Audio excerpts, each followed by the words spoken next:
उपनिषदों की कथाएं देवों और असुरों का द्वंद्व। देवों और असुरों के बीच एक भयंकर द्वंद्व मच गया। दोनों प्रजापति की संतानें थी, किंतु दोनों की प्रतिकूल में मूलगत विषमता थी। देवगण विद्या की उपासना करना चाहते थे और असुरगण भौतिक शक्ति का विस्तार करना चाहते थे। इस प्रकार दोनों की प्रवृत्तियां एक दूसरे की विरोधी थी। फल यह हुआ कि दोनों एक दूसरे के विनाश प्रयत्न में जुट गए।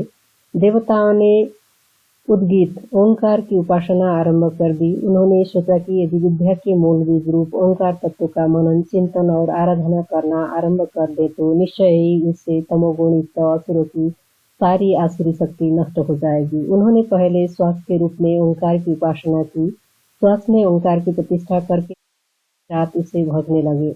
असुरों को जब यह ज्ञात हुआ तो उन्होंने श्वास वायु को पाप से कलुषित करना आरंभ कर दिया। फल यह हुआ कि जिस श्वास वायु की घ्राण शक्ति द्वारा देवगण केवल दिव्य सुगंधियों को शोभा करते थे, उससे वो दुर्गंध से उठे। तभी से विश्व के समस्त मानव प्राणी सुगंध और दुर्गंध दोनों का अनुभव करते हैं। दुर्गंध की अनुभूति श्वास वायु को ओंकार की प्रतिष्ठा के योग्य सिद्ध कर दिया। इसके बाद देवों ने वाणी को ओंकार के रूप में मानकर उसकी उपासना आरंभ कर दी। असुरों ने उसे भी पाप से कलुषित कर दिया।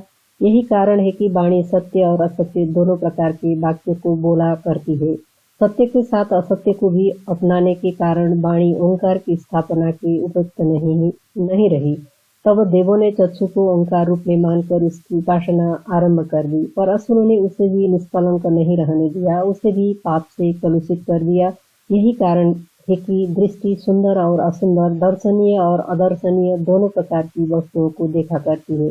जब देवताओं ने देखा कि दृष्टि भी ओंकार रूप में उपासना के योग्य नहीं रही, तो उन्होंने प्रवणेन्द्रिय को अपनाया और उद्गीत के रूप में उसी की आराधना करने लगे। किंतु असुरों ने उसे भी नहीं छोड़ा और उसे भी पाप से कलुषित कर दिया। फल यह हुआ कि वह ऐसी बातों को भी सुनने लगे जो श्रवण के बाद देवों ने मन को ओंकार के रूप में भजना आरंभ किया। असुरों ने उसे भी पाप वासना से कलुषित कर दिया। फल यह हुआ कि मन अच्छा और बुरी दोनों प्रकार की कामनाएं करने लगा। अंत में देवताओं ने प्राण में ओंकार की प्रतिष्ठा की और उसकी उपासना करने लगे। असुर उसे भी पाप से कलुषित करने के लिए आ पहुंचे, पर इस बार वे स्वयं इस प्रकार नष्ट हो गए जैसे किसी कठिन और अभेद्य चट्टान पर ठेला पटकने से वह चकनाचूर हो जाता है। तब देवताओं ने जाना कि प्राण निष्कलुष और पवित्र है, उस पर किसी पाप का प्रभाव नहीं पड़ सकता। इसी प्रकार वह व्यक्ति भी अभेद्य पाषाण पर पटके गए मिट्टी के ढेले के तरह विनष्ट हो जाता है। जो प्राण तत्व के जानने वाले को पाप से कलुषित करना चाहता है, यह मूल प्राण तत्व ऐसा निर्विकार है कि उसके द्वारा मनुष्य न सुगंधि को सूंघता है न दुर्गंध को। वह जो भक्षण या पान करता है उसका स्वयं उस पर कोई प्रभाव नहीं पड़ता, बल्कि दूसरी प्राण शक्तियों को बल मिलता है। सब इंद्रियां प्रकृति से ही स्वार्थरत होती हैं, क्योंकि वो अपनी ही विशेष प्रवृत्तियों को चरितार्थ करने के लिए उत्सुक रहती है। पर प्राण तत्व स्वयं निर्लिप्त रहकर सबके हित के लिए निरंतर व्यस्त रहता है। अंत समय आने पर प्राण न भोजन करता है न पान। फल यह होता है कि दूसरी प्राण शक्तियों इंद्रियों का सहारा जाता रहता है।